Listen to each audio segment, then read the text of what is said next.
Good evening, good evening. Welcome everyone to IKG's Wisdom Wednesday. I am your IKG coordinator and host, Sister Ajwa, and we are so happy to have you here this evening. As you all are coming in, we ask that you let us know who's here, who's in the building, and where you're coming from. So just want to start off by just saying we appreciate you being here. And we just want to highlight some places of where the family is checking in from. So we have New York in the house, Maryland, Florida, Georgia, of course, DC. We have Texas, Oregon, Atlanta, Georgia, Pennsylvania, North Carolina, Brooklyn, South Carolina, California, just calling up New Orleans. All right, LA is in the house. Wonderful, wonderful. Mississippi, thank you for joining us. Compton, California, Vancouver, Canada, London. All right, family from around the world. Yes, thank you all for joining us. So Wisdom Wednesdays is a free monthly lecture series that IKG hosts every third Wednesday of the month. And they're usually held in person here in Washington, D.C., but due to the pandemic, we've been going virtual. So we're very happy to be able to welcome people from all over the world to join us in our Wisdom Wednesday presentations.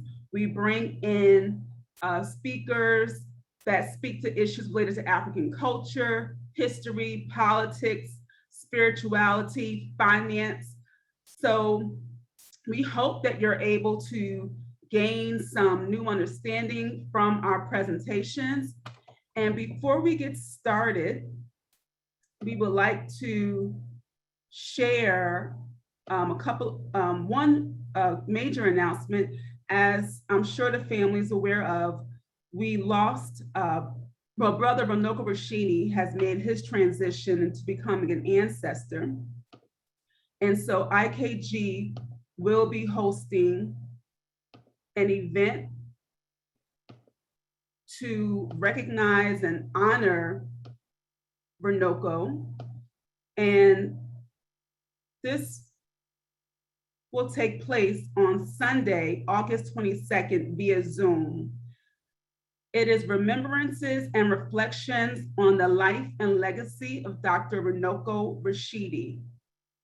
On June 20th, Runoko and Tony hosted their first brother-to-brother Zoom presentation, and they plan to have another one on August 22nd to discuss their summer travels in Africa.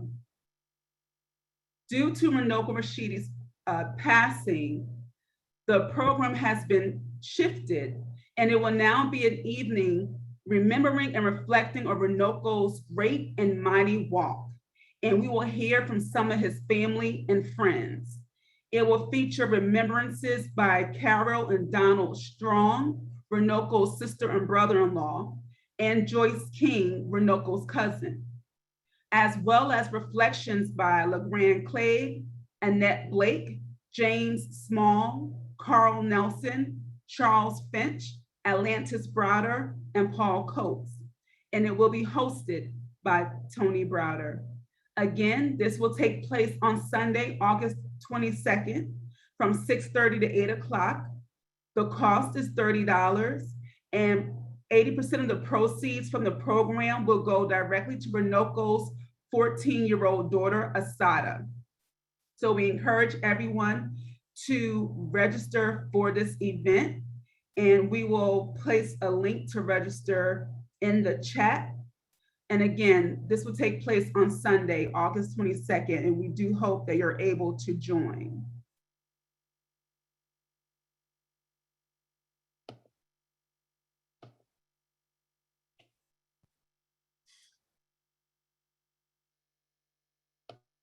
Okay. And now for tonight's presentation. Tonight, we are very pleased to present to you Brother Mbwebe Ishangi. who will be speaking or giving us a discussion of his book, Fictitious, Intergenerational Wealth Planning for Black People. So first, let me tell you a little bit about our speaker. Nwebe Ishangi is a former brand marketing strategist for the NBA, National Basketball Association. Nwebe demystifies financial literacy and shares how he went from loyal corporate employee to financially sustainable living off his savings and investments. Ishangi now teaches personal finance, business, and career development skills. The author of 6 books, including his latest, Fictitious, Intergenerational Wealth Planning for Black People, Ishangi explains there are numerous ways to create individual and intergenerational financial sustainability by following similar playbooks of those well-to-do families that have been able to live off their savings and investments for generations. Hearing his talk and taking his master online course, you'll learn the cryptic or hidden ways of how rich families have been able to keep their wealth for two centuries, despite recessions and market crashes. You'll leave with a new understanding on strategies to save for retirement, as well as create residual income, enabling you to work for yourself and even leave the rat race before falling victim to corporate ageism. So for tonight's program specifically, Nwebe Ishangi shares that no matter how much education you have, educational and financial institutions will never teach you how to manage money. If they did, they'll be rendered powerless, jeopardizing their bottom line. Make money off your ignorance. We've been taught managing money is challenging to the point of intimidation, primarily because of the lack of awareness on other tactics available. Because of this, many become disinterested in dealing with their finances and accept financial issues as something we will always have. We know we're sinking in debt, but don't know how deep. Is it 3 feet or 100 feet? To address this need, Nwebe Ishangi created the Cryptowoke financial sustainability movement, and his 5th book, Fictitious, Intergenerational Wealth Planning for Black People, where he shares intricate money-making methods and practices that will enable you to liberate yourself financially without having to work for someone, eliminating the anxiety of untimely job and wage loss, and or the fictitious security our traditional saving models fail to live up to. So please join me now in welcoming Brother Nwebe Ishangi. Thank you. All right, greetings everyone. Man, it's such a pleasure. And I first have to give kudos to each and every one of you who've tuned in this evening. There could have been 100 different things you could do this evening. It's a summer night. You could be out doing summer things, but instead you chose to invest your time into listening to me run my mouth for an hour and a half, roughly. But I give thanks for that. And I hope that I can deliver some good information that is edible and digestible, and more importantly, that you can implement into your lives, not only your personal lives, but even your bloodline and your family. Okay, so I'm going to share my screen real quick here. Let me go back and make sure that everything is where it needs to be. I am sharing my screen. All right, and I'm going to blow it up. Come on, blow it up. All right, and all I need is confirmation from someone to let me know that they see everything right, and that even when I go to this next screen, that you can see the next screen as well. Can I get a, okay, perfect. Okay, so this evening, we're gonna talk about Fictitious, intergenerational wealth planning, a discussion about finances, and figure out how we can really live the life that we've really been born to do, opposed to the life that, somehow money got in the way and determined for us, okay? As mentioned, if there are any questions, please feel free to put those in the Q&A section, and please feel free to take notes. This is information that I'm hoping, if you have seen before, it will help just reaffirm what you know. And if this is the first time you've heard, hopefully that you can jot this down, because I'm really not taking time for granted anymore, as we lost Brother Runoko Rashidi last week. I mean, we never know when our time is. So while we are here, let's be present in the present and present presence.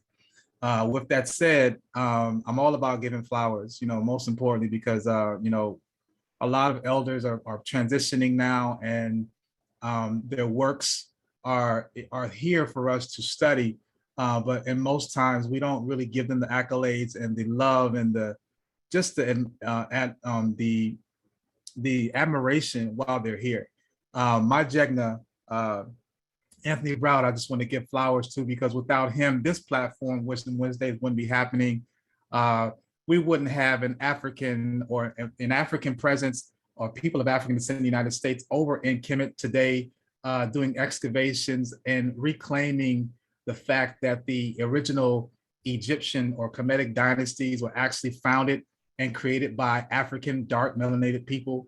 The works that he's been doing for over 30 some odd years needs to be celebrated while he is still here. And the best way that we can give flowers is not only reading his books, attending his lectures, going to his trips, the Egypt on the Potomac that's in DC, or going to his trips with him in Kemet, but also supporting him financially. His website is ikg.info.com, making a contribution to the Ace of Restoration Project, which has been, I believe it's in the 13th year, I believe, or 14th year, of excavating two 2,700-year-old Kushite tombs that have been financed through African-American dollars. So let's continue that going, and let's give him his flowers while he's here. So I just want to do that first before presenting this evening. So I want to start out with these basic questions that you don't need to answer out loud, but to yourself, ask yourself and ask yourself these questions and what your answers may be. What would you do first if you showed up to work on Monday and found out you were being let go?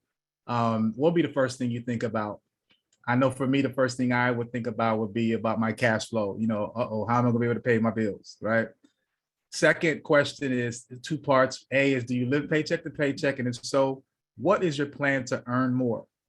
And then B, if you don't live paycheck to paycheck, do you have more than 6 months savings?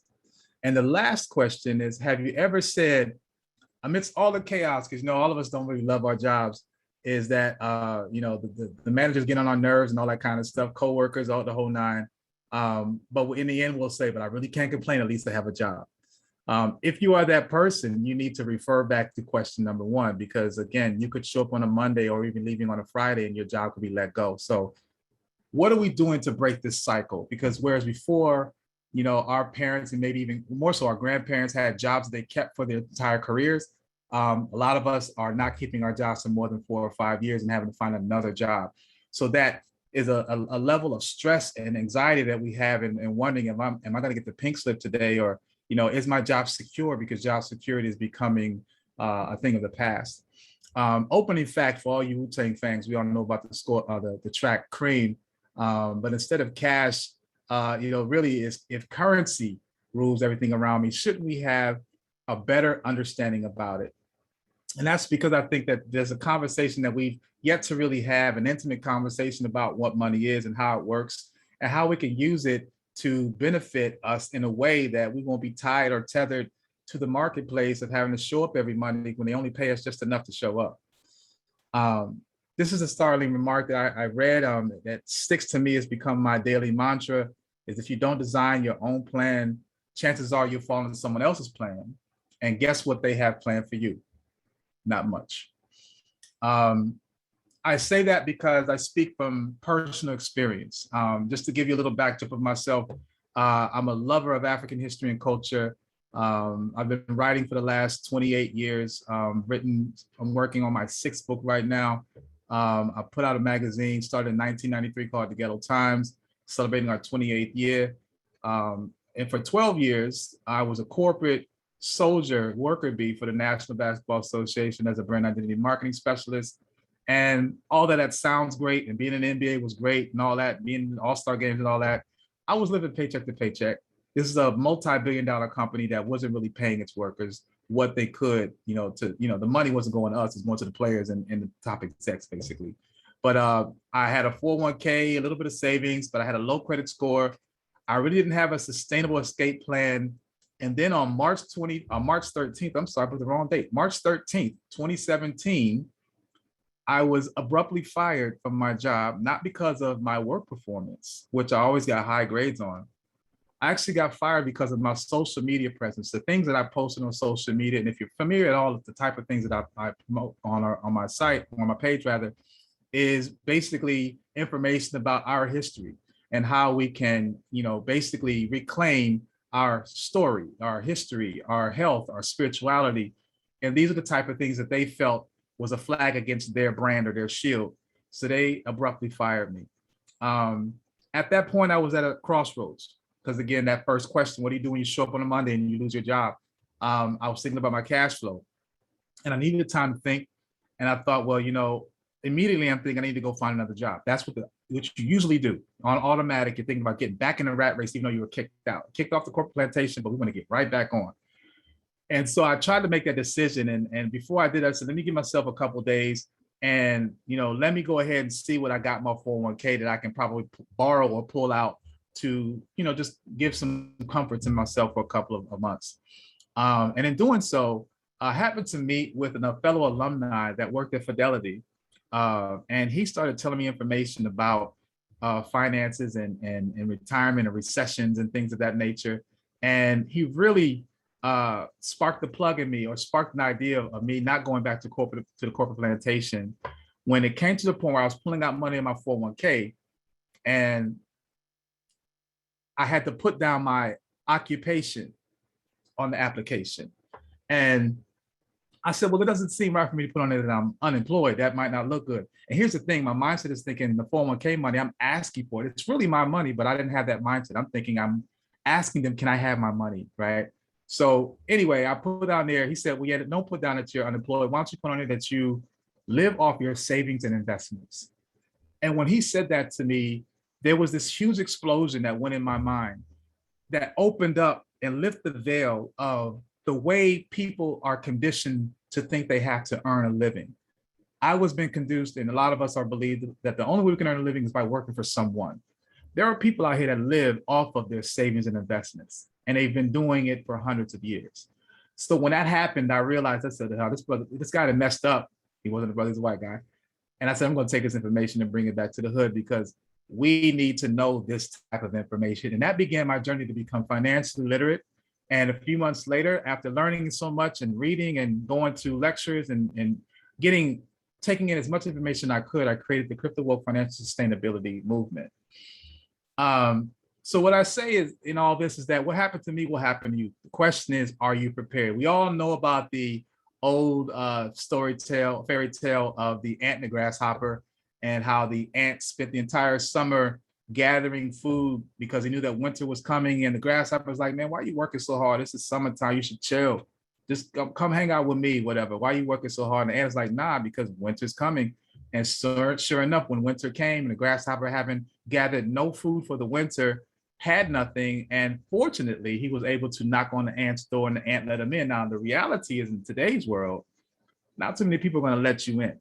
So the bottom line is not only is it just in season as in fall, winter, summer, spring, but also in your life. You become you're a child, you become an adult, and then you're going to become an elder. When you become an elder, that's that winter time when you're no longer able to go out and earn a living. There is a thing called corporate ageism where you are just too old to work. So if you don't have enough put away, you're going to have to find another way to survive. And a lot of us don't understand it until it's too late.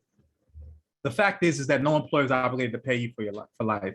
One day you will be laid off, fired, or if lucky, retire. And this is when your income ends. Okay, there's no job that's going to be able to keep for the rest of your life. And if people understood how the economic system works, there'd be a revolution in a minute. This is what Henry Ford, the founder of Ford Motor Company, said. because there's a certain lack of information and understanding of how money works that keeps us all in this rat race. Well, we're going to break that cycle tonight. It starts with the socioeconomic deprivation, which is by design. Across every socioeconomic level, POADIS, and I use it as an acronym for People of African Descent in the United States.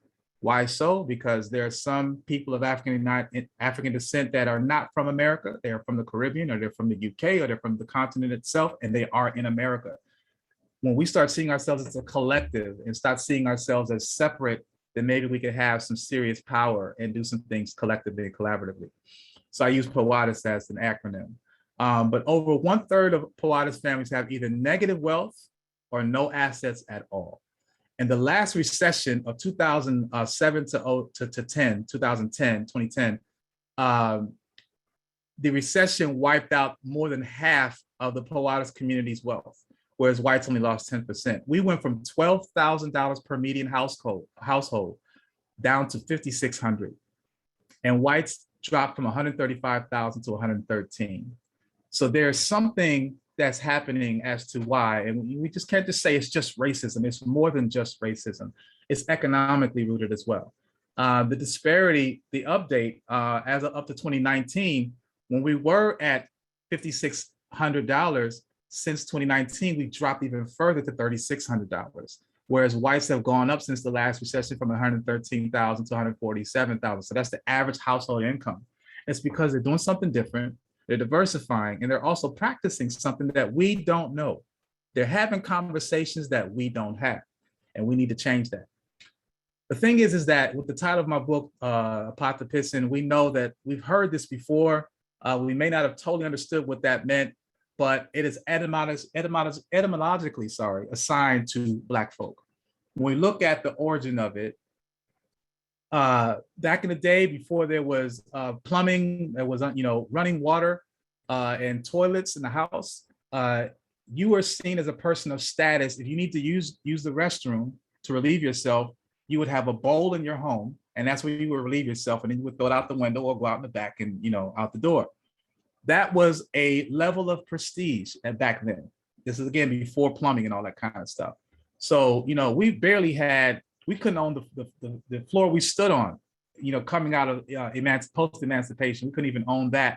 We couldn't own the four walls or the ceiling above our heads. So we definitely didn't have a pot to piss in. So when you didn't have that pot to piss in, it was etymologically assigned for you to believe that you were dirt poor, you were worse than poor, okay? And that's something that has transferred down generation to generation throughout our bloodlines, where we are inheriting poverty. Not only financially, but in the mindset of thinking that this is how it's supposed to be, that, it's messed up, but this is what it is. But we have been at the bottom as producers while being at the top as consumers. Here's where it's oxymoronic. When we were emancipated in 1863, we had 0.5% of the nation's wealth. That's 0.5%. And as of 2020, really 2021, we've only amassed another 0.5%. We only have 1% of the nation's wealth. And that's again because we're more consumer than producer. We're 99% consumer and 1% producer. We're not creating anything. Ever since Marcus Garvey in his day, we have not thought about producing for ourselves and doing it on a national and even global scale. A truly free people possesses the power to produce as well as consume. This is what Robert Weems Jr. has spoken about. And it's just something that we need to start grasping. We're starting to get it now, but we're still so far behind the 8 ball. We got a lot of catching up to do. But the biggest part of this thing is linked to linked to leakage. And leakage basically talks about that dollar community circulation. We are at the poorest, whereas Asians, the dollar stays in their communities for 30 days. In our communities, the dollar's gone within 6 hours. Why is that so? Because in our communities, a lot of the businesses there aren't owned by us. They're owned by other ethnicities who come in and spend their time there and get our dollars, and they take that money to their communities. So it's not rocket science. It's just that we have to really think about this big piece of this puzzle. And it's really not hard to figure out when you start to line up and connect all the dots. In addition to that, you have to look at the fact that the job market is demeaningly increasing. 61.2% of Americans are unemployed in total. And there's an average of 5 million college graduates annually. And they all are coming out, majority of them are coming out in debt because they took out loans. And in 6 months, they're gonna have to start paying those loans back. Well, in the United States in 2019, only 2.1 million jobs were created, okay? And in January of 2020, there were 16% fewer jobs created than the previous month. And this, in October 2019, only 185,000 jobs were created. So we're seeing a low creation of jobs even before the pandemic happened. Now, post-pandemic, we've had even more people laid off. So there's even more people trying to vie for these jobs. But as we see, the world is changing. The rising cost, gentrification, the quality of jobs, the type of jobs that are being created, they're mostly part-time so that the companies don't have to be on the books for paying you for benefits. Most folks actually need this second job and even third jobs to make ends meet. And we all know that something's not right, but we're just not sure how to address it. And then most of us are afraid to really do something about it, which I call corporate Stockholm syndrome. Because we're afraid to say something. We're afraid to even ask for that raise we so deserve, because if we do, we risk losing our job. If we make any type of complaints in our jobs, we don't want to be put on that list where, that short list where we might be the first one or the next one to go. So we sit there and suffer quietly. In addition to the fact that, those of us that are already in the workspace, we got to look at this influx of graduates every year. High school graduates, there's 3.5 million every year, and there's 5 million, as I mentioned, collegiate graduates. So that's 8.5 million people coming into the labor market every year. And there's only 2.3 up to 2.3 million jobs created. So that's just letting you know there's not enough jobs to supply the demand, okay? And we're not even counting the folks that are already in the job market that have gotten let go and looking for another job. So that even makes it even more competitive. And 50% of the age group between 16 to 24 are the ones that are losing their jobs most via automation. So again, I reemphasize, no employer is obligated to pay for the rest of your life. Eventually, you will be laid off, a victim of downsizing, or you will be fired. And the older you get, the closer you are to losing that job. Companies, they're outsourcing, they're downsizing for cheaper labor. So tenure is out the window. It doesn't matter. In fact, if you've had your job for a long time, and you have a certain level of tenure, you've already probably reached the ceiling, and they're probably looking to bring in someone that is younger and greener and have you train them, and then they take over your job and they let you go. All the while, every 30 days, we have bills that are due. We have food bills, loans, insurance, things of that nature that we have to pay, and our source of being able to pay that is through our jobs. The thing about that we also need to be aware of is that the job market is changing dramatically. The job security, one of the things is not because immigrants are taking the jobs, it's because artificial intelligence is taking over. Corporations already are getting over with not having to pay next to zero taxes, so they're keeping the money in their pocket.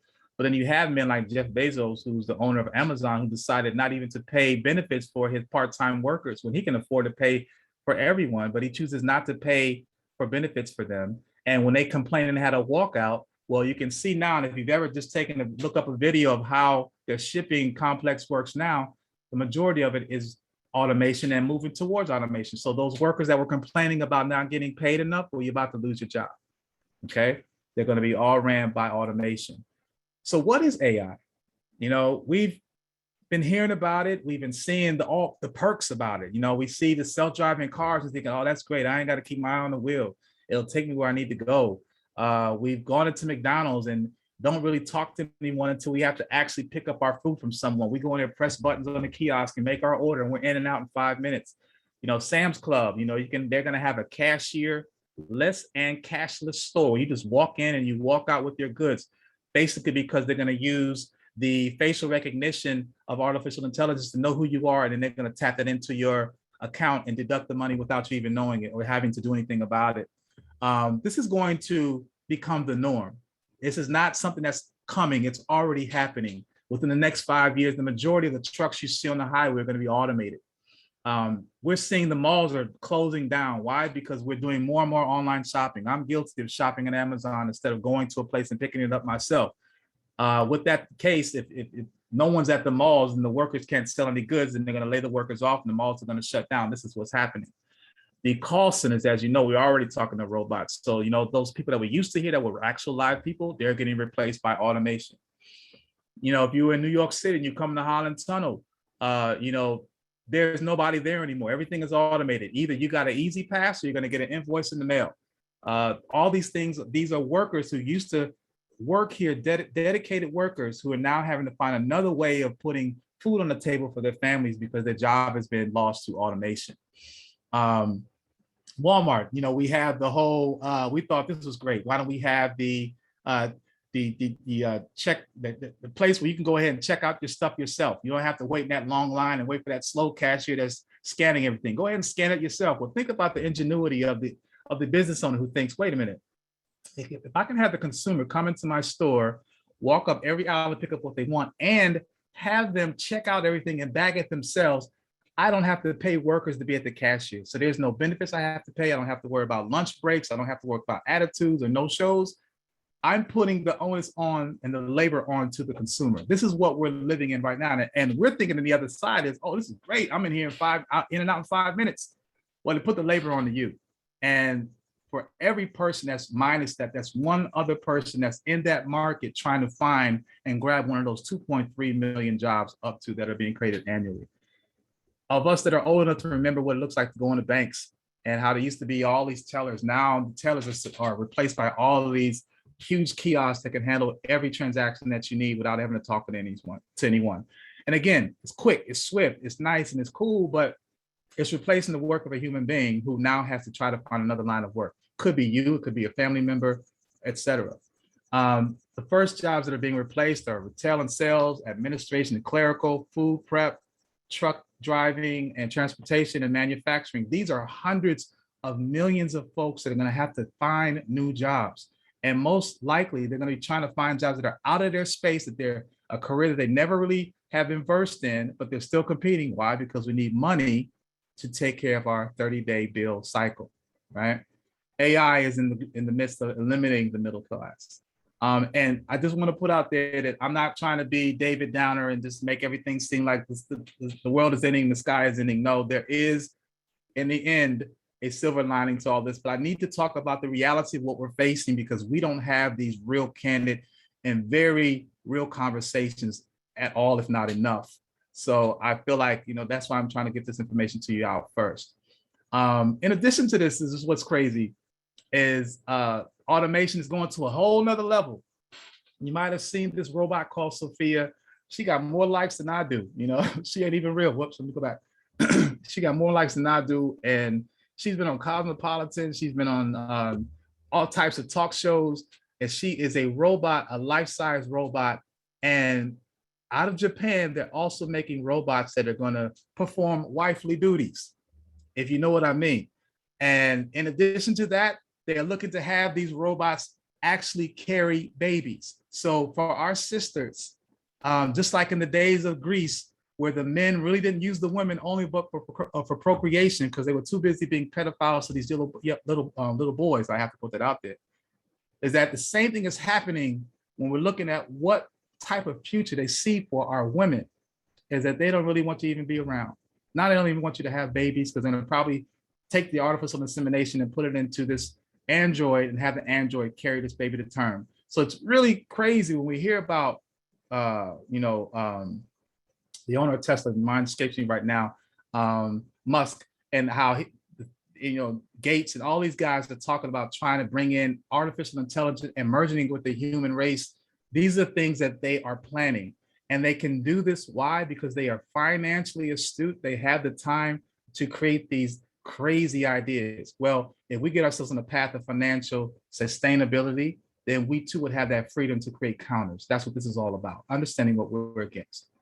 So Andrew Yang said this. He said, who wins from artificial intelligence? Who wins from innovation? It's going to be Amazon. It's going to be Google, Uber, Facebook, the biggest tech companies that will have the AI that will start displacing workers. The American people will not see much money from that at all.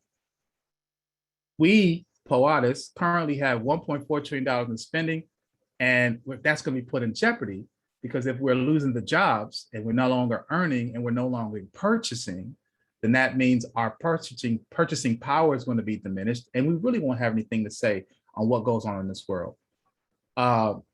So it's important, oh, I'm going backwards, sorry.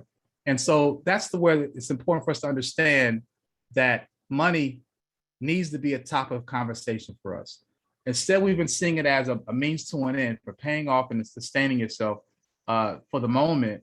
We need to look at money as a tool. And we're not taught to think of it as that way because a large portion of our time is spent thinking about making it, but we forget how to use it to get us to achieve the type of visions that we want. We're afraid. We're afraid to talk about money. I know someone raised their hand. Just please put that in the Q&A because we're going to definitely address those questions in the end. Thank you. But we're afraid to talk about money. You know, talking about money is taboo in our communities, mainly because, you know, of all the get-togethers that we have, we never really get together to talk about money. And it's because no one really wants to talk about how broke they are. And when you do talk about money, it'll probably end up in a conversation where someone comes out and says, well, where that $20 you still owe me? You ain't gave me like 6 months ago. And then next thing you know, we fight because we don't know how to have a real conversation about sustainable methods to create wealth. So I asked this question. It's a riddle, really. The pursuit of happiness in the life that we've been sold, the way we've been told to get money is through education. We've been told, go and get your certification, right? Well, what's the strangest thing you've done for money? And the answer to this riddle is I took out a loan to go to school so I could get a job to pay off my school loans. You know, most folks that go to college, if you are in college now or you've been out for a long time, you probably are still paying college loans. You know, all of that time, that the amount of money that we amassed in getting those certifications, most of us aren't even working in those fields anymore. And on top of that, we're paying back loans that have so much accrued interest that it's disabling us to start building wealth for our futures. That's because the educational system isn't designed to free you. We spend our lives looking for someone to hire us because we were told, when you're young, what do you want to do? You want to be this? Okay, you got to go and get education. Get that education and you can get certified and you can get this job. That's what it's supposed to be. But when you allow someone to feed you, they can also starve you. That's something that we really have to understand. We've been sold this lie that the path of life is to go get that diploma and that college degree and get a job next, and then you'll have a house, the car, the family. You'll have, you know, you put your money in the bank, CDs, bonds, 401ks, stock market, and then you'll retire and you have this vacation and live happily ever after. But they never tell you about how you're going to pay for this. How are you going to accumulate this wealth? That's because we've been programmed to just be a spoke in the wheel and join the labor market and just work until we die. The fact is that after we get our diploma and our degrees, we owe in student loans. The outstanding loans have quadrupled since 2000. That's because tuition has gone high. We can't find work in our degree. And all of this in paying off your loans, in addition to living sustainably month to month, paycheck to paycheck, it puts our golden years in peril. There's not enough money to put away for savings. Not to mention, we don't know what the price of things with inflation is going to be when we do retire 20, 30, 40 years from now. That dollar I'm putting away now is probably going to be worth 10 cents 40 years from now. So the money you're putting away now may not even amass to what you nearly need if you are going to be retiring in the next 10 or 20 years. So we've been sold this lie. You get the degree, you know, you're going to climb that ladder of success because all we're doing is trying to grab that bag, right? This is the goal, is to get that money, right? But the reality is that we come out deeper in debt than before we went in. That's why some high school students, high school graduates rather, have less debt by the time we come out of college because they didn't go to college. So they have less debt and they're closer to creating retirement savings. Now they may not make as much, but they don't have as much debt. They have an upstart on their future than we do that have college degrees. And then you try to find a job and you can't find a job. So you basically end up taking any job.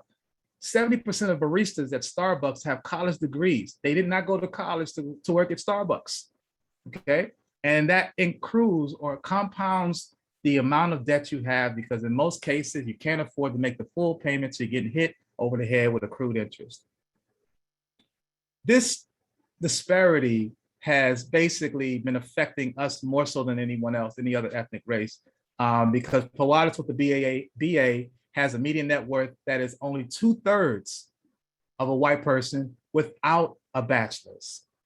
Okay, so that's where the economic disparity comes in. That's where the racism comes in the whole nine. But the bottom line is while we're chasing these degrees and we get these degrees, the jobs are not being delivered. And if we do get a job, the amount that we're getting paid isn't worth or isn't worthy of what we went to school for. It's not designed, as I mentioned before you, we go to school in hopes of being able to earn. That's the bottom line. A lot of us go to school for that, to get that six-figure job. But we're taught to study occupations instead of money. We go to school for, what do you like to do? Well, what if you just like to understand how money works? I bet you if you understood how money works, then you would have more money than you have a job, all right? We're conditioning to think jobs are the only way to create income, and the resulting is becoming corporate beef soldiers, working for money instead of money working for us. So let me give an example of someone that for 30 years, they got paid $100,000. So even if you make $100,000, you make that six-figure level, come out of college, and for 30 years, you got paid $100,000, you would think, okay, that's going to give me about $3 million in about 30 years. That's pretty good. And say you invested about 5% of that each year. So that jumped it up to about 6.6%, 6.6 million rather. And then say you were smart in investing just a little bit of it. You just invested 5% in some stocks, bonds, whatever. At the end of that 30 years, it jumped up to 12.9 million.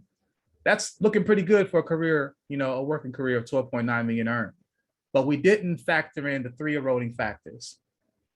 There's taxes, which takes away 40% on the dollar. So that's going to drop that 12.9 to 7.7 million. And then we have loans, be it mortgages, car loans, school loans, et cetera. That's another 35%. That's going to drop it down to 3.2 million career earning. And then our lifestyle, eating, extra activities, things of that nature, vacations, 23.5%. So that's going to drop us down to $194,000. So a person that's making $100,000 for 30 years will pretty much end up with $194,000 at the end of the day when he's retiring. 98.5% of our money is lost in these eroding factors. That's because we are not putting the money to work. We are earning the money and then we're spending it. We're not putting it to work. And when we do put it in certain type of things like the market, stock market, et cetera, we're not aware of the low returns that you get. Now let's talk about the retirement system, because that also is not working anymore. Imagine that you were 2 years away from retirement and you see your 401k tank for about 20%. Well, that happened in 2008 when millions of workers, including myself, I lost $250,000 in my 401k. And not being well versed about what that actually is, I thought that this recession was a fluke. It was, just came out of the blue. It's not going to happen again in my lifetime. But as I did a little bit of research, recessions have been happening ever since we started this monetary system. And we're averaging a recession every 10 to 12 years. And as of late, they've been going anywhere between 4 and 5 sometimes. The last recession of 2007 to 2010, the retirement community, those that were already retired and had their money in their savings and already did their work for their 30 plus years of service, had $2.4 trillion lost in that last recession. That money was not replaced. That $250,000 that I lost was not replaced. I didn't even get a sorry.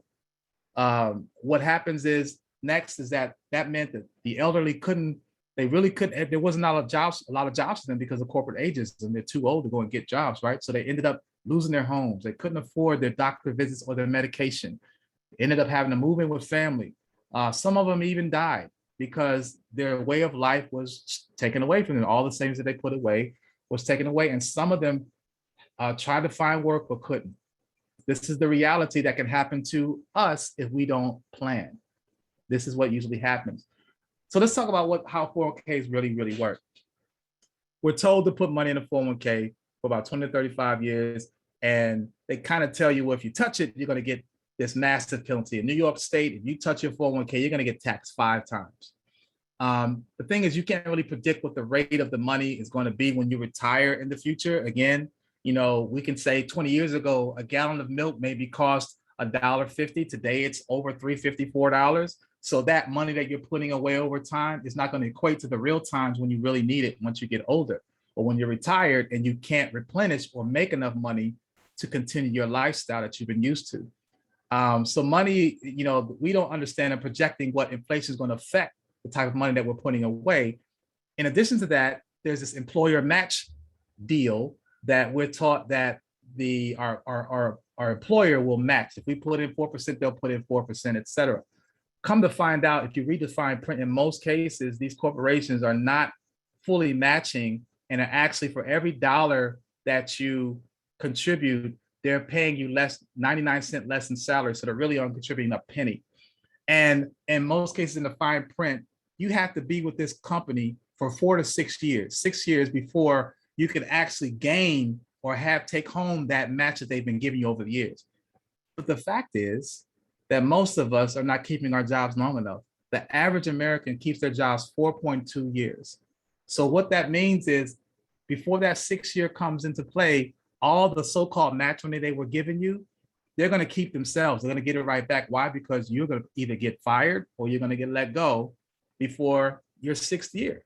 So this is another game that's being played with us, thinking that I got a match. Read your fine print, go back and make sure, if you're not at your job long enough, make sure you're there, at least find out what's the maximum years you have to be there, or the minimum years you have to be there in order to qualify for what they're putting in there. And the 401k is something that we need to understand, is that the market is based on the market, how the market performs. So if the market's performing badly, then all your investments are performing badly. The fact is that the average return for a person that invests over 40 years in the market is going to get about a 1.8% a year in return in their investment. That's no different than what the savings accounts are giving you at banks. So all that money you think you're going to have 20, 30 years from now, and if you're just starting out, or if you've been investing all this time, go back and look at your records and see how you had money at this amount, and then a recession happened or something happened, your money dipped, now it's coming back up. That's a volatile situation. And what if there was a market crash right when you were about to retire and you needed that money? See, we can't really there's no guarantee that money's going to be there. And the fact is that the 401ks are on their way out. 401k was a Band-Aid solution to pensions. Before there were 401ks, there were pensions where companies would pay their workers after they retired until they died. Well, that's, that if you look at that plan, and the longer the company stays in business, you're going to have more and more retirees, and you're going to give them free money. That's not going to be a profitable endeavor for the business. So they had to find a way to cut the bleeding and stop giving away free money. So the government came in and came with the 401k plan, where they now allow folks to invest money into the stock market. Well, it worked between 1982 to 2000, where people were now putting their money into the stock market. The market jumped up as high as 8.4% at one time.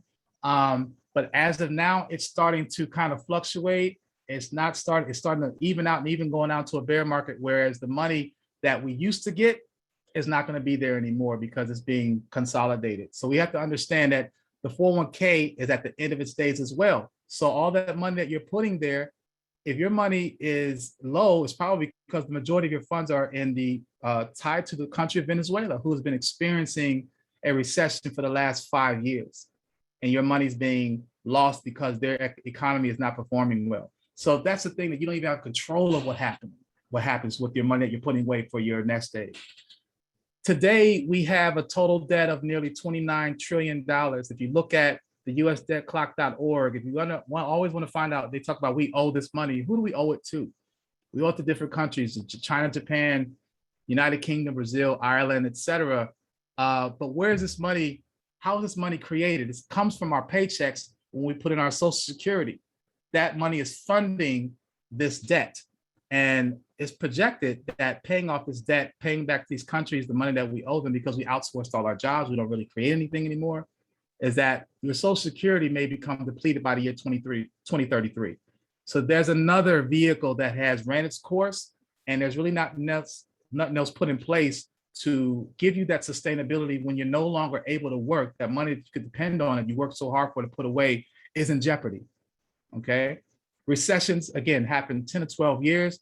It can wipe out an economy or damage it significantly. The older you get, the more vulnerable your traditional nest egg gets. And experts will say, well, the next recession won't be as bad, but these same experts won't be there to refund your losses. It's all skepticism. They have no idea. So we must be mindful and being more informed about how we make decisions that are best for us, which means we have to get financially literate. Here's the thing. We're used to struggle, right? We know about struggle. We were born in it, right? But that's the I don't have a pot to piss mentality that's been programmed in us. We don't have to be in struggle. We don't have to live this way. The obstacles that we have before us are employment instead of self-employment. We're thinking about working for someone else. And when you work for them, you're on their dime. And when they want to let you go, they'll let you go. Whereas we have to give professional courtesy of giving them a 2 weeks notice when we want to leave our jobs. They can fire us on the spot, right? We're in a demeaningly increasing job market that is being taken over by AI. And then there's the lack of financial literacy and money management. There's lack in strategic investing. And we're lacking using arbitrage strategies to create wealth and improper retirement and transition wealth plan. A lot of us are dying broke. We're not putting away money. All these things can change if we use this simple plan. And I learned this from the likes of Warren Buffett. 5-hour rule. If you're not spending 5 hours a week learning about finances, you're being irresponsible. It's very simple. If you take 42 and a half minutes a day, 7 days a week to learn about finances, you will be better off as time goes on. Because if you think about it, we waste a lot of time. And the more time they say it takes 10,000 hours to be a master of something, right? Well, a lot of us are masters of nothing because we come home from work. To our credit, we work hard, but we come home and we're too tired to do anything else. I don't feel like reading. I just want to binge on Netflix or surf on Facebook or whatever. And saying that, we waste the time in building this wealth that we need and therefore have nothing to show for it when the time really counts.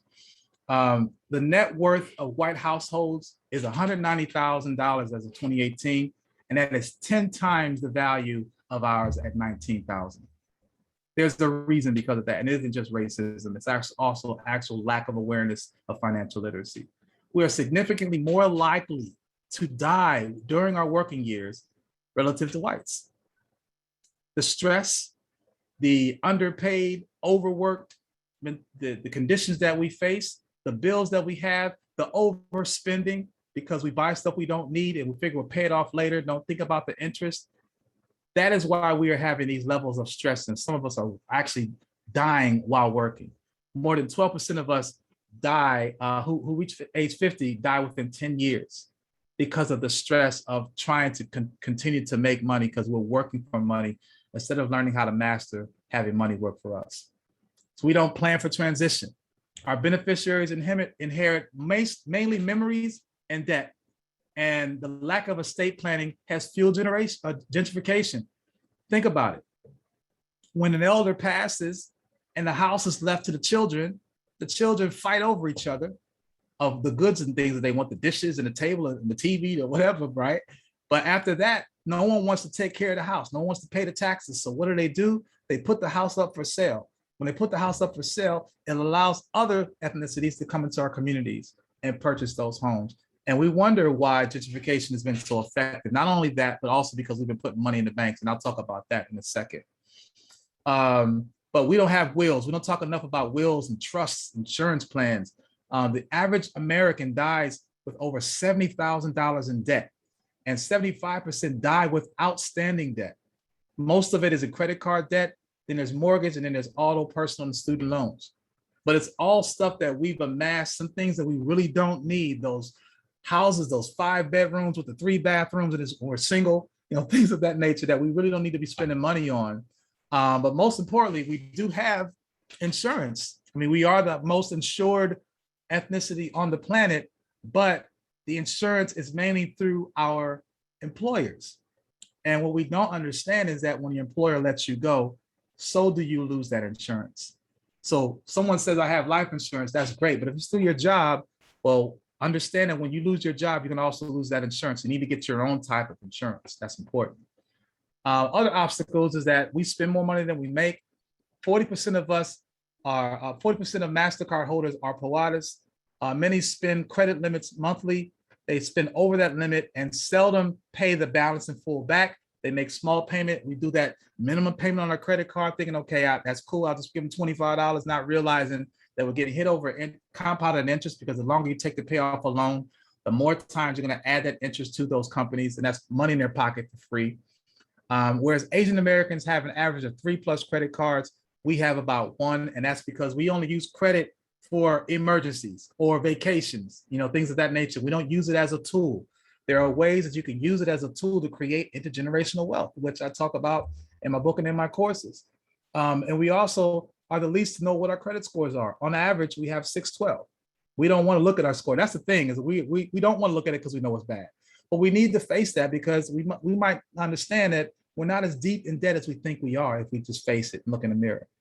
But here's the thing that really plays into why we are in a situation that we're in. And if we address these basic things, we can get out of it.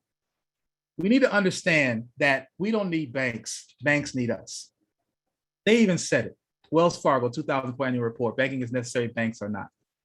They understand that by practicing arbitrage, arbitrage is basically when you're using monetary practices that you keep to yourselves, you don't share with the others. So they know how to make money, and they make huge returns on our investments, because we give them the seed investment, and they'll give us maybe 1.82% in our savings if we keep $10,000 plus in our savings account. That's the reward we get, okay? The truth is that Americans owe over $1.56 trillion in student loan debt. That's over $500 billion more than the credit card debt. And it's spread out among 45 million borrowers. And this continued debt allows loaners to make free money collecting interest.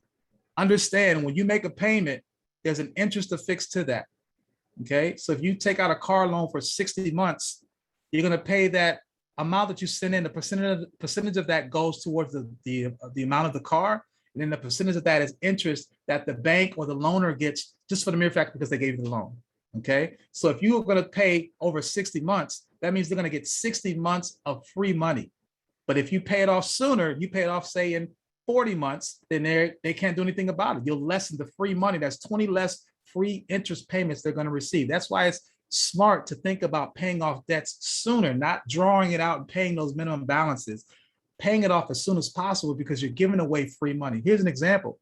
A person over here in college took out a $26,000 loan, and then she's been paying it off for 23 years faithfully. And so far she's paid back $32,000, but she still owes 45 grand. She took out 26, and she's going to be paying about nearly $80,000. That's because she's been paying these minimum payments. And the longer you make the minimum payments, the longer it takes for you to pay off that balance plus the interest rate. And that's included the free money that you're giving. And that's why that 45,000 is what it is, okay? We need to understand that the banking system only assists them. And this is how it works. They drive us to go to school to get these degrees. We get these degrees via loans that we cannot afford, that will take time to pay off over time. Some 10, 20, even 30, some are in our 50s and still paying off your student loans. That's free money out of all those months they've been getting in tuition. And then it's also a volatile savings model. It's no wonder we're having midlife crises earlier than before. You know, you think about it. If you're in your 40s or 50s right now, you're probably like, yeah, I'm gonna get that sports car because I've been working my ass off for all these years and I have got me nothing. All I got is bills and I'm tired of paying bills. I'm gonna get me something I want. Or I'm gonna go to Vegas or Cancun or whatever because I deserve it. I've been working my ass off, right? That's the reality of it. But that's because we have been working ass backwards pretty much. We have not been taught how to build wealth. And once we have these conversations, now we can switch all that around. So what do banks do with our money? First of all, banking is the most important business in the world. Without it, all businesses come to a screeching halt. Bankers lend money because they think that you can make the payments. They cannot loan their own money. They will not loan their own money. They're going to loan the money that you give them. If I give them $1,000, if I put $1,000 in my savings account or my checking account, trust that $1,000 is sitting in my account. The bank now has taken it out and they've loaned it to someone else. And they've created a relationship where that loan is going to pay them back with interest. And guess who gets 0% from that loan? Us, the people that seeded the loan in the first place. But we're duped to believe that banks are the best place to keep it. How are we duped? Agitation, propaganda. Turn on your TV, listen to your radio. How many commercials, banking commercials do you see? Put our money here, savings here, put your money here. They're basically seducing us to believe that this is the safest place to put it and not putting it under your mattress, which to a point I agree. But if you put your money in the bank, they take that money and they make money off of it and give you zero return on the investments they make from it. We empower the banks simply by our deposits. Again, we've been told that it's best to keep it there. Up until 1999, banks were basically in limbo. They had to wait for you to literally walk in your paper check. Because back in the day, you got a paper check in your hand or in the mail, and you walked it into the bank. The banks were waiting for you, twiddling their thumbs, impatiently waiting for you to walk in and make your deposits. Well, in 1999, things worked in their favor when they created direct deposit, because now, even though when I worked at the NBA, we got paid every 2 Wednesdays, Tuesday night, my money was in my account. I didn't get a paper check. I didn't have to walk to the bank to do it. It was just automatically put in my account, right? So that meant that the banking system now knows that with direct deposit on such and such days, for instance, the NBA has 1,500 employees. They know of those 1,500, a percentage of them bank at Chase or Wells Fargo, that they can count on money coming in every 2 Wednesdays. So then now they can go ahead and execute these loans they're giving out to folks. They don't have to wait for us to walk in to give them the paychecks any longer. So now they can expedite the ability to make more money. So this is where they really make their money. It's called the fractional reserve lending system. And this is public knowledge. What the bank does with your deposit, each and every single deposit from $1 to however much money you put in your account, by law, the bank is able to 10x every deposit. So if I put in $1,000 into my account and I get paid, for instance, my job pays me $1,000 every 2 weeks, then that first week I get $1,000, the bank turns into $10,000. They only have to keep $1,000 on record. Now they got $9,000 free dollars that they can do whatever they want. So in this case, I use the example of someone that's getting paid $1,400, they deposit $1,400. It turns into 14 grand, the Federal Reserve note, turns it into, or the Federal Reserve Act created in 1913, allows them to 10x that account, that amount to 14,000. All they have to do is keep the original deposit on their books, 1,400. The remaining $12,600 they can now disperse to you and anyone else in the form of a car loan, a mortgage loan, a finance loan, whatever they want. And with each of those loans, there's a promissory note where you have to pay them the amount they've given you plus interest. And that plus interest and that entire arrangement, you and I, who first put the money there in the first place, that put that $1,400 in there, that enabled it to be 14K, we get zero, nothing from it. This is why the banks have the most immaculate and most beautiful buildings in the world, because they've been financed by people like you and I, who make deposits every 2 weeks or put money in our savings and have it sit there thinking that, oh, my money's there. It's not there. If you had $1 million, if you have over $250,000 in your account and you go to try to pull it out at one time in the withdrawal, they'll tell you have to wait, because they're going to have to consolidate some exchanges to get that money to give it to you, because it's not sitting in their vault to give you the $250,000, because it's already out there making money for them. So they've learned in arbitrage ways to make money work for them instead of them working for it. And we need to understand that we can do the very same thing legally. Okay. So another thing that they do with the natures of loans, when you take out a loan, car loan or mortgage loan, things of that nature, in the beginning of that amortized loan schedule, where a percentage is going towards what you bought, which is a very small percentage, and then a very large percentage is going towards the interest. In this case, a person who was paying a $1,200 note on their mortgage, 1,000 of that is interest. That's the free money the bank gets to keep in their pocket, and only 200 of that is going towards the house. And over the years, it isn't until the 20th year of this 30-year note that half of the amount that you're sending in, 500 is going towards, 600 is going towards the house and 600 going to the bank. That's why banks, as greedy as they are, within the first 5 years, you're going to get a phone call and they're going to ask you, would you like to make a lower payment by refinancing? Do you want to make a lower car note? Do you want to make a lower mortgage note by refinancing? What that does is when you do agree to refinance, it restarts the cycle back to year one, where they're getting the majority of that payment. That $1,200 you're sending out, only $200 is going on that house. $1,000 is going in their pocket, and they're going to use that to give out loans and make money from those dividends. In addition to the amortized schedule with homes for you home buyers, homeowners, which you really don't own the house until you actually pay the thing off. It's just renting, to be honest. You don't own the keys. They can come and take it, miss a payment, you'll understand. But when you look at this situation here, in a 4-year period of a $200,000 home, the amount of interest this person is going to pay is over $46,000 in interest. And only $10,000 is going on the house. So by the end of the fourth year, a $200,000 house, you still got to pay $189,000, but you've given $46,000 free to the bank. Why? Because they gave you the loan. Well, actually, I gave you the loan in the first place. That's really what it is, but we are not aware of that. And because of that, and because it's legal, they get to take advantage of that. But I can show you through my course how you can flip that on them and you can pay your house off in less than half the time. Here's another way they are showing they're reaching out desperately trying to get us, because they're competing against each other now. You've seen these in your emails and in your mailboxes. You know, they'll tell you, oh, you want to earn $500 cash? Open up a checking account and a savings account. And first of all, we'll see, oh yeah, I want to get a quick 500. Okay, all I got to do is open up an account.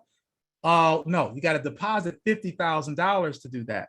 You got to give the bank $50,000, which again, when they get it, they 10x that amount to 500 grand, $500,000, and they only have to keep 50,000 of that. So they have $450,000 from that 50,000 you gave them, created 450,000 for them to loan out to any and everyone else and make money off it. And the reward we get is a 2% APR if we keep 10,000 or more in that account. Now, a lot of us cannot afford to keep $10,000 in our savings. So for those that do, if you really think you got to give them you want to make 500, you got to give them 500,000 or 50,000 first. And they're targeting us. You see the ads, it's Black people. They're targeting us. And they're telling you can get $300 if you open up a checking and $200 if you open up a savings account.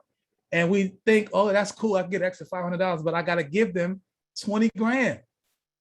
I got to deposit 20 grand to get $500. And they're going to take that 20 grand, to blossom it up to 20,000. They take the 20,000, they keep 180 to themselves, keep 20,000 on the books, and they give it out to someone else and make money off of it. This is how they created this wealth. And banks are not just institutions, they're families. They're people that own banks. Rockefeller owns Chase Manhattan, JP Morgan. These are families and descendants that are still here getting paid from those operations that are set up. So let's look at the amount of money up to 2018 standards, the type of money they're making. JP Morgan, $2.6 trillion in assets, 16,000 ATMs. I put that there because ATMs have different prices. When you go to the airport, you're going to probably have to pay more opposed if you go to the corner bodega. The bottom line is that if you want to pull out money, you're going to have to give them money to do so. Bank of America, 2.3, Citigroup, 1.9, et cetera. Then I thought, well, how are Black people doing? How are Black banks doing? Well, there's 3,000, there's over 6,000 banks rather, and we don't even top the top 3,000. Less than 50 of them are Black. And the only $1 billion bank we have was started last year from the merger of City First and Broadway Federal, who merged last year to create our first $1 billion bank. And it's not to say that we should take our money and give it to Carver or whatever these Black banks are, because they practice the same arbitrage measures. They take your money, 10x it, and make money off of the dividend and give you zero return. This is not to say close your accounts. It's to say let's start playing chess instead of checkers and understanding how we can do this. Now, Claude Anderson has said nearly a half century after the Supreme Court ordered racial desegregation, Black Americans still bear 6 to 8 times their proportional share of poverty, broken homes, homelessness, criminal incarceration, unemployment, and other pathologies. It is difficult, extremely difficult for Black people to progress when the same hands that held the whip still hold almost all the wealth and power. And it is not in the best interest of others to help Blacks become more competitive. It's up to Black America to pull itself up by its bootstraps. Empowerment will not happen by chance, accidents, or wishes. It will require purposeful planning. So why is all this relevant? Why did I David down on you for the last 45 minutes, right? Well, if you signed up to be in a rat race, there is no sideline. So you're not a spectator. You're either scoring or you're getting scored on. And we have been getting blown out. Okay, it is 2021. We have been emancipated over 150 plus years, and we are still having 1.6 of the nation's wealth. That needs to change now. And it basically comes to knowledge of financial literacy. Systemic economics, we're going to always need money. So if anybody tells you, it ain't about, you shouldn't be money grabbing and being on this money hunt, A lot of us have even been told in a religious spec that it's wrong to chase after money. And because of that, we've kind of inherited that ideology that chasing after money is rooted in evil. Some people say that money is evil.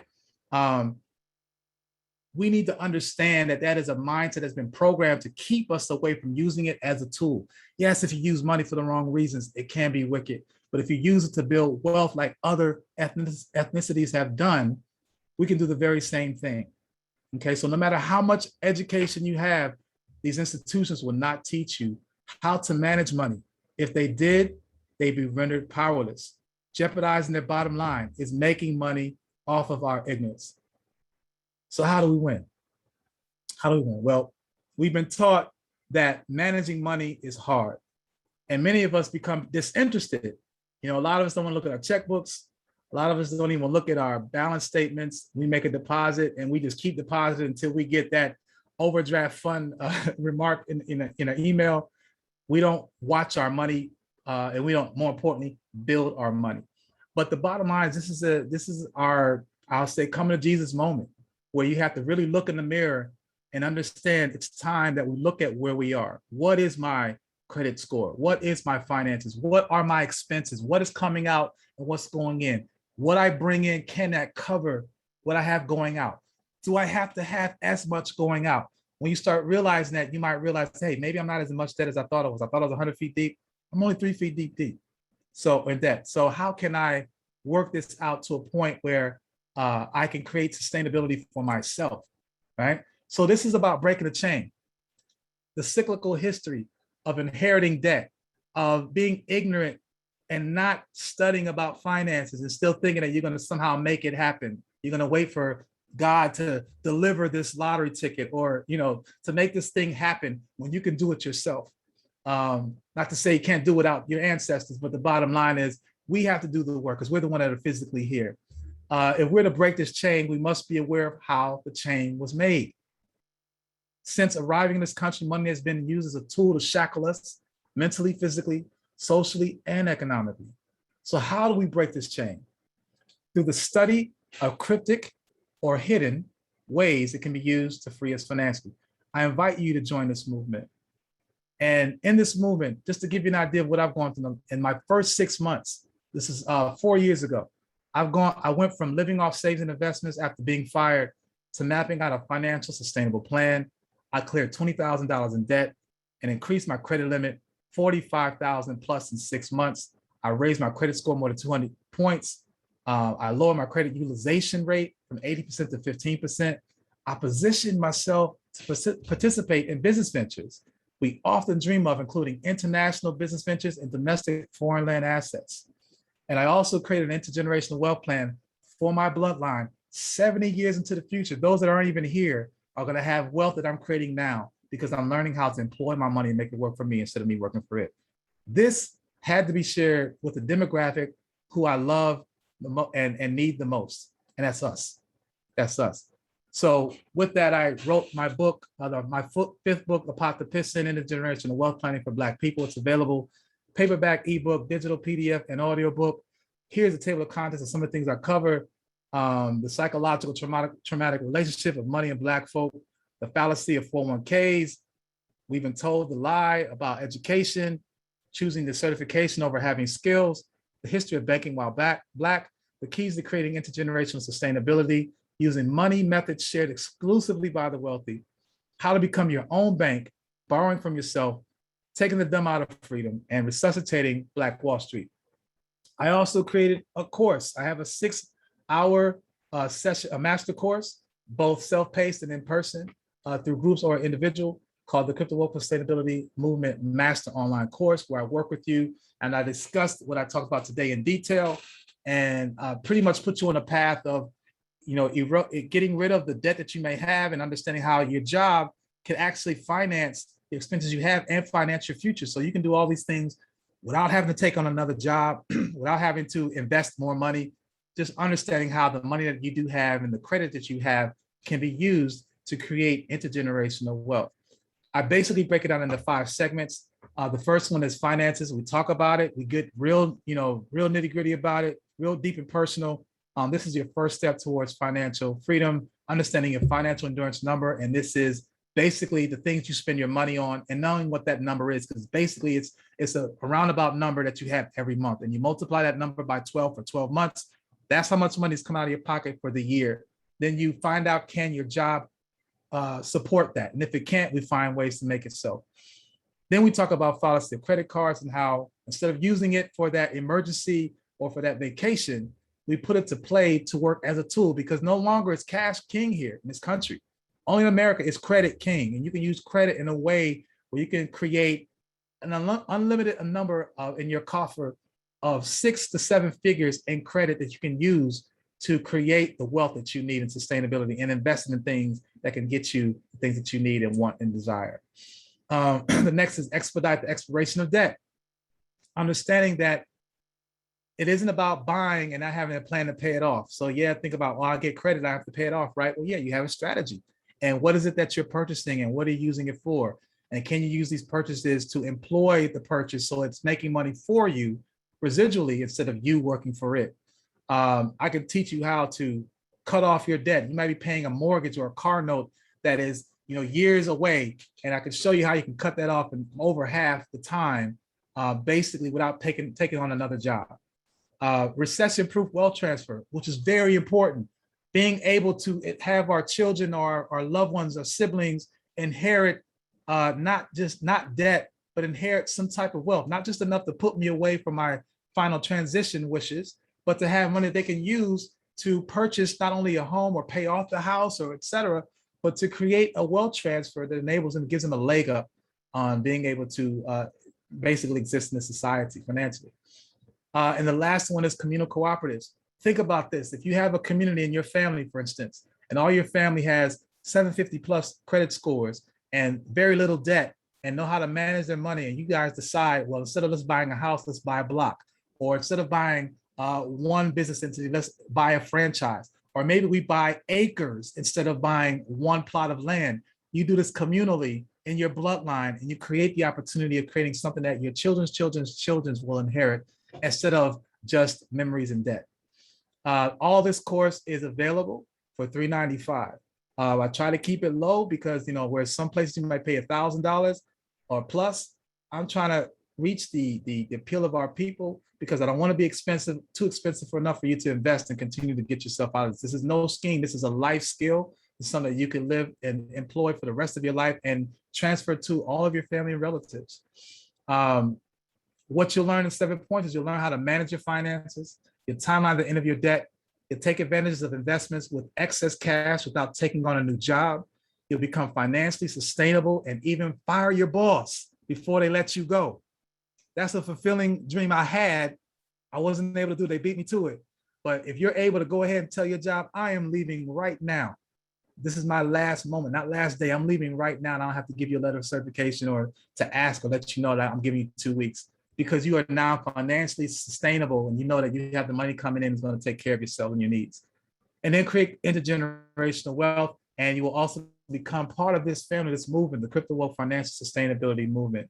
And I have to quote our ancestor, Marcus Garvey, who said, we must give the silly idea of folding our hands and waiting on God to do everything for us. If God had intended for that, then he would not have given us a mind. Whatever you want in life, you must make up your mind to do it yourself. There's a reason why, since Marcus Garvey's day, who created so many, he created over 1,000 jobs for people in Harlem, employed many of us, gave us the idea of self-reclamation and doing for ourselves. And we have not had a leader come close to doing that as of yet. We must become those leaders. We don't have to find it in one person. We can all be that example for ourselves, because collectively we need this example. The last course that I have available, and you've probably heard of it because when you hear Cryptowoke, probably think cryptocurrency. Yes, I started out in cryptocurrency, still involved, got involved in 2015. I teach the basics about cryptocurrency and how you can build wealth intergenerationally. This is an opportunity unlike anything we've ever seen. I'm not trying to make it seem like it's all glamorous. It does take some grunt work. It does take some understanding what this market is, but it has the potential to give you returns, not like the stock market, which gives you about 1.8% over 40 years, or your savings account, which will only give you no more than 1% or no more than 2%. this has the potential to give you returns of 6-7 figures. Okay. If you understand the right technology or the right coins to invest in and how to, more importantly, take care of it and not spend it. Okay. This is something that cryptocurrency is becoming, fiat currency is on its way out. We're going to be using cryptocurrency. They want you to spend it. I want you to hold on to it and build wealth and value in it, and then use that to create a revolving increase in volume of money, and you can pull out what you need to sustain yourself, but leave the majority in there to let it continue to grow. So I have these 3 platforms available. This is a ticket to a larger mission, because collectively there are some things that we can do and stop being on the sideline talking about what we wish we could do, and we can actually financially put our mind to it. This brings me to the mission of what the Cryptowoke financial sustainability is about. My goal is to get 3,000 families, not just people, but families financially literate and on the path of sustainability, and then move those 3,000 rather towards physical and virtual cooperative communities, creating intergenerational, economic, ecological, and cultural resuscitation and preservation by way of joint endeavors. What does that mean? That means instead of me buying a house by myself, if I had a collaborative folks that are on the same page financially, everything is, our credit is great, we have the ability to apply for these loans and we can pay them off, then we can purchase blocks. Again, instead of buying one building or one company, we can buy a franchise. We create these opportunities so that we can start being producers instead of just being consumers. The last phase of this all is for us to understand that as we're entering the 4th industrial movement here of AI and tech, our industrial revolution is happening as well. And it's awaiting for us to do it. It's going to have to be with us. There's no one else going to do it but us. Because if we don't do it, nothing's going to happen. And the way we can do that is, again, by doing sustainable community, communal and commodity ventures. I have actually, as a side, I created, as I mentioned, when you own your time, you can do the other things just like they've been doing. Elon Musk had the time to think about merging humans with robots because he's financially free. He doesn't have to clock in to go to work. He has all the money he needs. Well, if you get yourself in a position where all of your finances are taken care of based upon all your expenses, then your time is free. You own your time. Now that you own your time, you could think about those things you wanted to do before money became an issue. Maybe you wanted to own that business, or maybe you wanted to be that, that VC. Maybe you wanted to be that person that invests in other people's ideas. You can do that once you own your own time and you are able to create residual income through the investments that you learn through my course. One of the companies I created, a new company now, is Citrix Renewables, and it is a renewable energy company. We have new product coming out next week. And again, if I didn't take care of my finances personally, I would not have been able to create this business. It's both LLC in America and also in Costa Rica. We are all about renewable energy and using this to create intentional communities for our people where we can live off of solar. And not only solar, but we can live off of sustainable energy that enables us to not have to be on the grid if you don't want to. Maybe harder to do in America, but we can do it in other parts and outside of America. And the bottom line is that we need to make this something not news. This should be normal. 19 families coming together to buy 97 acres in Georgia. That's news. It should be normal. And it could be normal if we start working with each other and we start trusting each other. And that will get us in the situation we can get out of. Lastly, I just want to talk about the importance of STEAM. Education should never end. No matter what age you are, continue learning. STEAM, which came from STEM, science, technology, engineering, and mathematics. They added A for arts. I added on agriculture because we're going to need food. There's too many food deserts.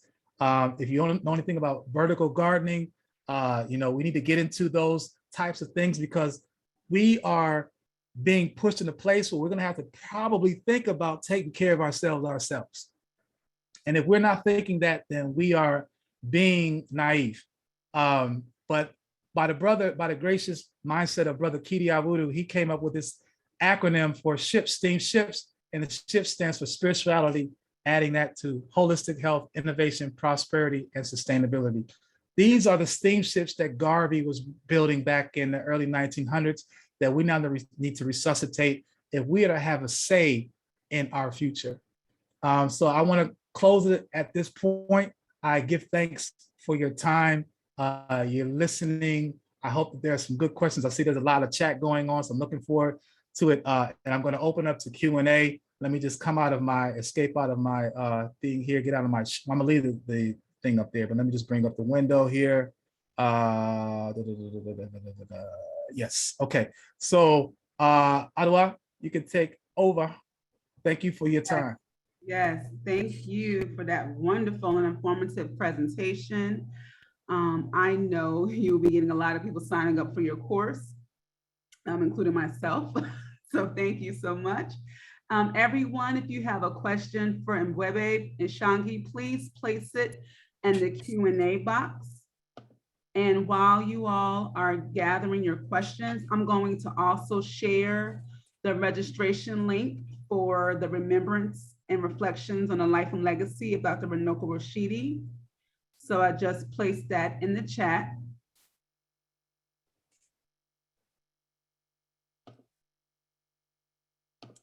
All right. And again, please place your questions in the Q&A box. And we're going to start off with a question from Kevin. Kevin asked, for people 50 plus who did not properly plan or who got hurt in 2008, what do you suggest? Thank you for that question, Kevin. First and foremost, I'm just going to say number one is that definitely consider taking my course where I will show you step by step. It doesn't matter what age you are. I'm 51 and I started 4 years ago. So I'm in the same boat as far as like I was worried about, should I go back to work? And I have not worked for anyone for 4 years. I decided not to go back to the corporate plantation. So I can show you ways to basically at the age that you're at, if you are currently working, that's fine. If you're not currently working, then we have to figure out how we can start to use leverage. One of the things we'll use leverage as is in credit. You can use credit as a way to amass a coffer that you will never have in your banking account. And all you need to do is have the ability to pay this thing off. It's not to say we're going to start buying all these frivolous things, but your expenses is mainly your greatest thing that you spend money on is your basic expenses of your housing, your food, and your utilities and or loans and things of that nature. That's where you spend most of your money.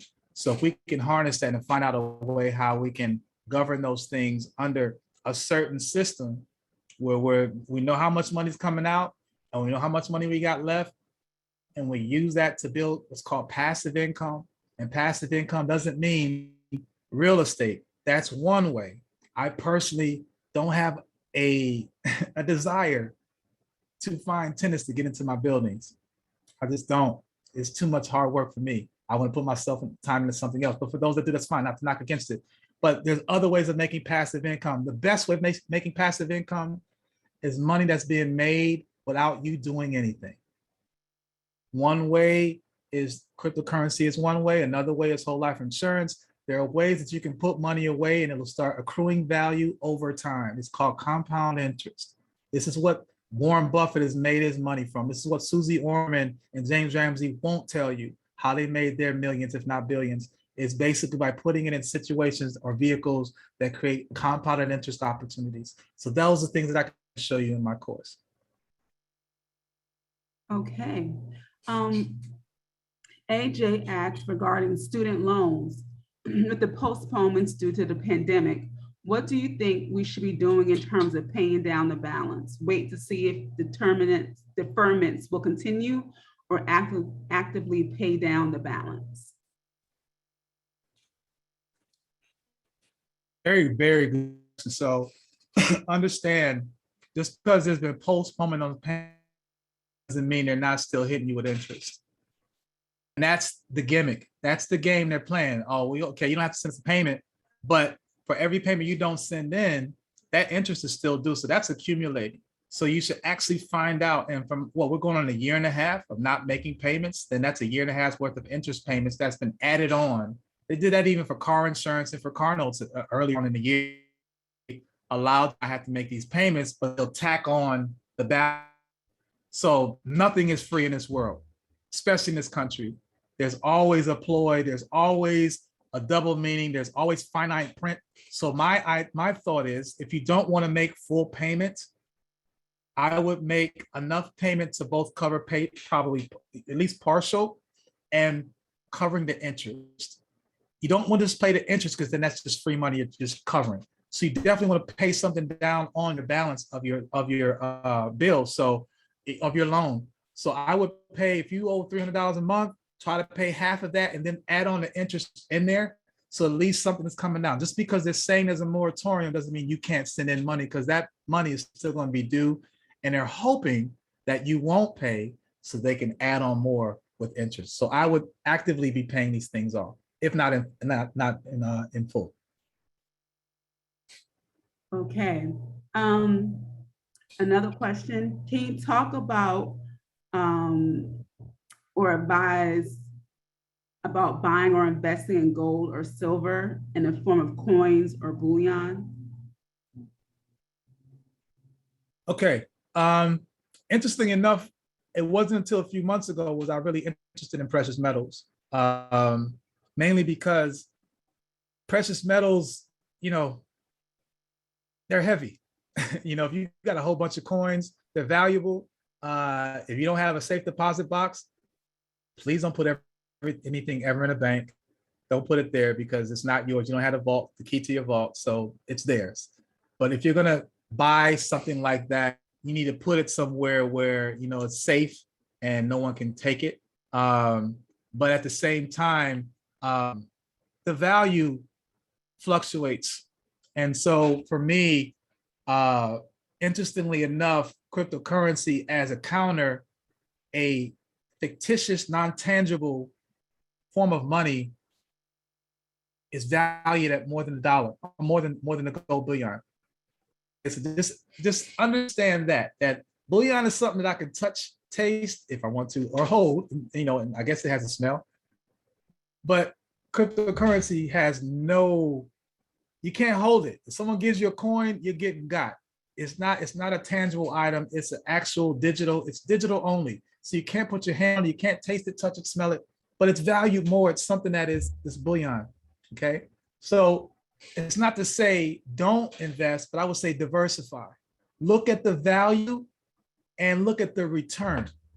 Because you got to start looking at tickers. You got to start looking at the value of the gold and seeing how it's performing. Is it performing? What's the percentage of return for this quarter?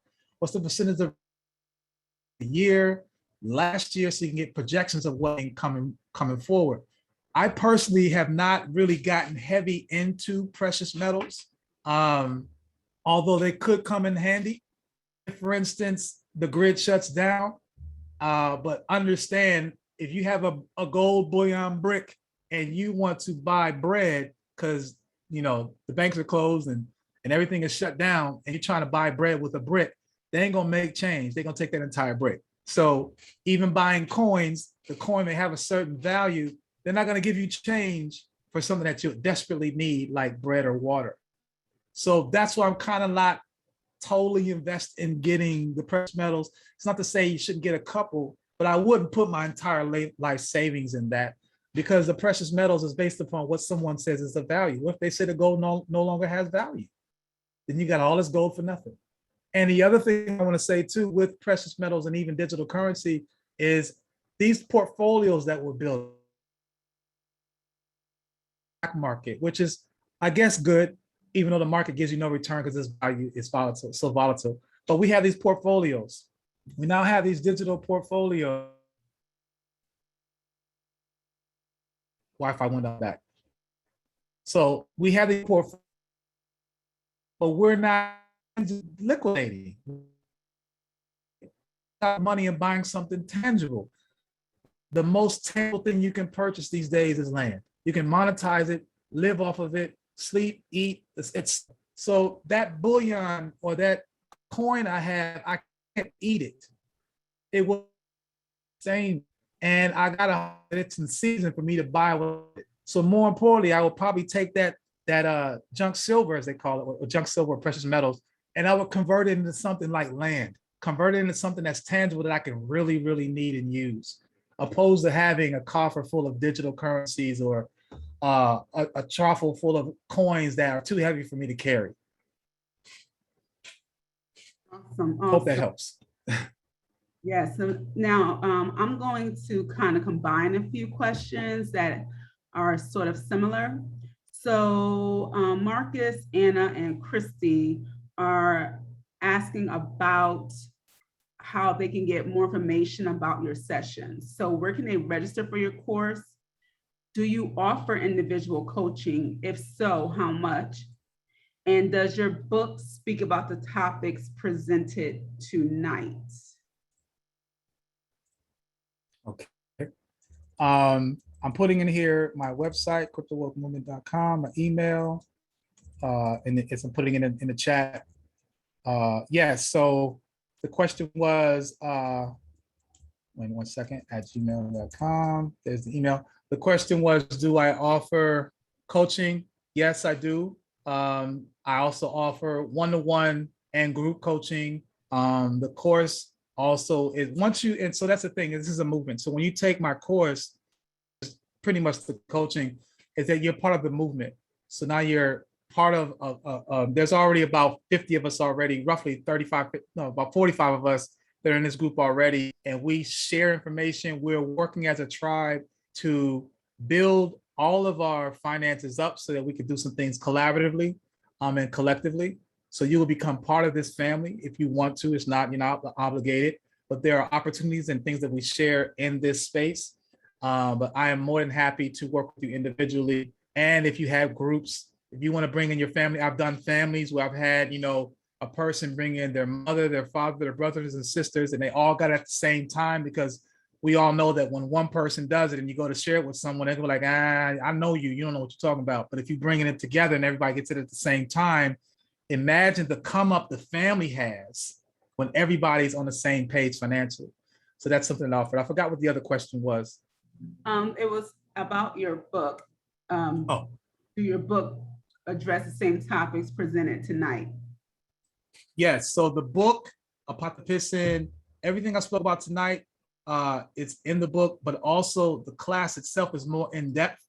And it's basically live and direct. So the Q&A is there. The walking hand in hand sessions and things of that nature. But yes, the book is very thorough in explaining and talking about a lot of these topics and more.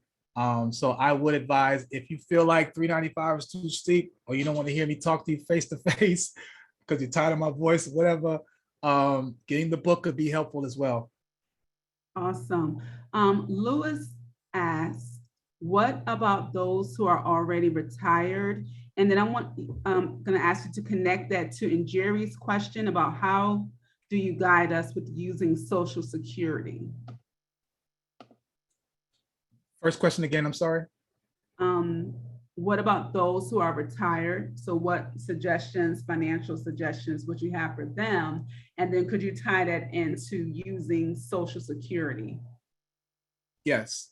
So hopefully, if you are retired and you're living off your retirement, you have some savings, there are a few vehicles that you can put your monies in. More importantly, there's a few vehicles that you should take your money out of. Number one, if you have a lot of money in your savings account, it's not doing you any service. It's only helping the bank. If you have, $5,000, $10,000 sitting in your savings account, it's just sitting there. You're only getting, if it's over $10,000, you may be getting 1 point something percent APR as a gift for you leaving that money there. That money needs to be put to work. There are certain things that you can put them together or put it into. Again, I stay away from the stock market. I do not at all invest in this Wall Street.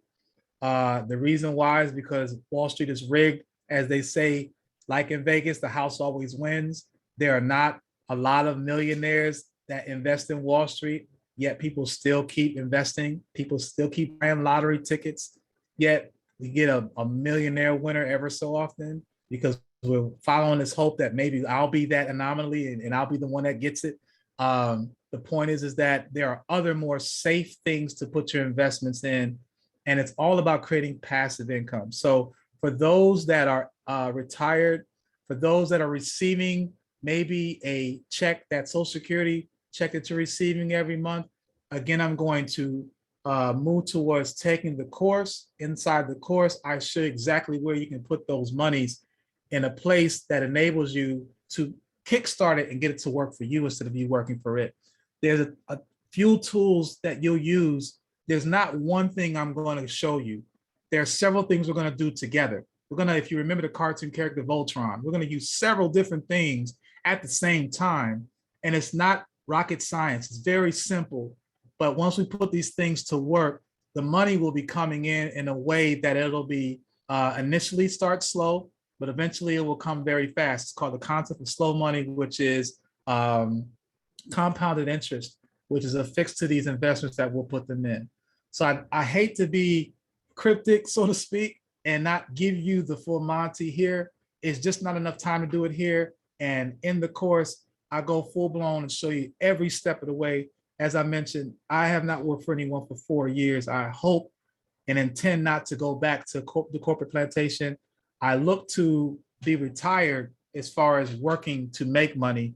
I'm on pace to do that within the next 2.5 years. So where every residual money that comes in is going to be coming in from a passive income. That is my goal. And that is something that I would love to share with each and every one of you. Great, great. So an anonymous attendee, as well as Maria, they're asking, what are your thoughts on working with a financial planner and or an investment planner to build Black wealth? Are you either of these? And then also, can you speak about managing one's investments in cryptocurrency? So are there managers for those type of accounts? Okay. So I'm the type of person, I don't like to dangle carrots in front of you. So what I mean by that is get you to, give you a little bit and then you keep coming back for more and I'm charging you every time, right? That's where people exploit other people. And that's something that I vowed to myself, I don't want to walk that path. I do, however, it's not to say if you take my course, okay, you've taken, I can't help you anymore. No, again, you're part of this family, this movement that I've created. I think the biggest thing that's most important is teaching folks how to do these things. And if they choose to, can do for yourself. For instance, I got in the cryptocurrency space in 2015. I'm that type of person where, you know what, I want to know at least a little bit of how this thing works. And as I learned how it worked, I realized it's not so hard to do. And now I see today, Fidelity, all these other, Chase Manhattan Bank, all these companies now are saying, hey, we can manage your portfolio for you. We can manage your cryptocurrency portfolio for you. Or you need to get a financial planner that can set these things up for you. I'm my own financial planner. What I teach in my course is for you to become your own financial planner if you choose. If you need assistance, I'm here for that. That's what this family is about. This movement is about. I am exclusively dedicated to Black people. I only want to help us. So I say that to say that I would rather teach you and give you the ability to do for self, because who's to say I'm here tomorrow? When you are when you are predicated on what someone else teaches you and they're only giving you bits at a time, if they go away, as they say, feed a man a fish, and what is it? I'm gonna mess it up. Feed a man a fish for a day, give a man a fish, feed him for a day, teach a man a fish, teach him how to, how you know what it is. It's late, I've been talking too much. But yes. Thank you. Feed him a lifetime, right? So my goal is to teach you all to be fisher women and men and show you how to fish yourself, because there may come a day when I won't be able to bring that fish. And if I don't bring that fish, and you've been basically determined, your success is determined on me showing up, I put not only you, but your bloodline in peril. So my goal is to teach you how to fish yourself so that now you can walk away and say, I know exactly what I need to do. It is not hard to do. And by employing the 5-hour rule, I've earned my hours of mastery. And now this has become a part of my life, because money is going to be something you're going to deal with the rest of your life. So why not, again, get intimate with it? Why not understand it? Why not spend a little bit more time understanding how you can get it to work for you opposed to you working for it? So my goal, again, yes, I am a financial planner, not certified, but I am a financial planner in the sense that I want to show you how to plan for yourself, give you the ability to walk this path with yourself, with your family. And I'm always here as long as the ancestors are willing for me to be here. Okay, a couple of questions about your class coming from Anna, AJ, and Lavonda. How often do you run your classes? Are the classes live sessions or are they pre-recorded? And do you need to have a certain amount of income, or do you need to have an income or a certain amount of money to build wealth in your program? Amazing questions. First of all, let me get them all right. Is that how often do I run the courses? On demand. So if someone wanted to sign up today, I will be giving you a call. I know my internet is going down a little bit. Hold on. Hopefully my internet is back. It was bugging out a little bit. So I know that if someone signed up for a course, I'm on the phone and I'm checking out or emailing, checking out your availability. We can do it. And that's how I do it. I live this thing. So I'm available on your time. I pretty much, for the most part, with group sessions, I do Mondays and Thursdays, but I also do individual sessions. Each session is 1 hour. If you want me live, I also have pre-recorded. So I will send you the entire thing and you can go at your pace and you can have all the courses there and, and do it at your leisure. And what was the other question you asked? Do you have to have income, a certain amount of money? Yes. Beautiful. Now, mind you, I started my journey, zero income. I was unemployed. So no, you don't have to have money, but you have to have the ability to make money, of course. Have to have access to something. If you don't have money, then we work on your credit score. So, if you don't have money or if you don't have ability to earn money, we can work on figuring out how we can bring in some money, because you do have expenses. And I'm sure that you're finding a way to pay those things off. So that's what we look and see. What is your FEN versus what is my income, and see if you have any cash flow left over. But you don't have to make a money. And to get to that sustainable amount, and I meant to mention this as well, is when someone says, how much money would you need to be okay? Most people will just say, shoot for the moon and say $1 million, right? They will want $1 million. Well, my thing is this, is that, you don't necessarily need $1 million, because most likely if you get $1 million, you're probably going to blow it on stuff you don't need, right? So really, what you really need is what's called your financial endurance number. Your financial endurance number is when you take all of your expenses that you have every month. I have a light bill that's due, cable bill, I have my cell phone bill, my gym membership, my car loan, my life insurance. You have bills that are due every month. That's a roundabout number. You have food bill. You spend a certain amount on food. You spend a certain amount on entertainment. You have a certain amount that you spend every month. That number, if you multiply that by 12, that is your expenses for the year. So if you are spending $1,000 a month, and that's a low number, then you have a $12,000 expense every year. Now we take that FEN number and we compare it to our income. Does my job pay me enough to make $12,000 a year? And if it doesn't, what do I need to do to get there? So I walk you through all this. It may seem like intimidating, and please trust, it isn't. It absolutely isn't. I hope that some things that I spoke about tonight may have let you understand and realize that we really don't have a choice. Whether you get financially literate through me or anyone else, we don't have a choice, because the job market is taking away our jobs, our ability to earn. So we have to become entrepreneurial in spirit. If we don't, we will not be able to put food on the table.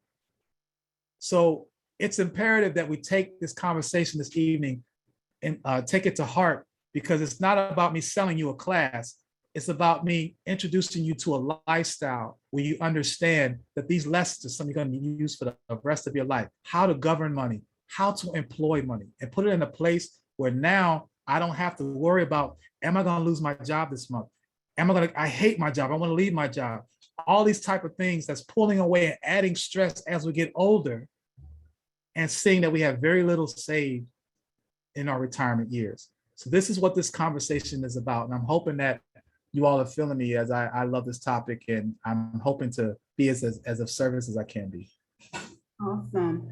So many great questions, but the last one that we're going to take for tonight is, what are one or two key things or strategies that people could employ now to get started? Okay. I'm just putting here also in the chat. You can email me your questions even when we get offline, so we can continue the conversation if need be. So I'm sorry, run that question to me again. I'm sorry. Sure. What are one or two key things or strategies that people could employ now to get started? plug, right? Take the course or get the book.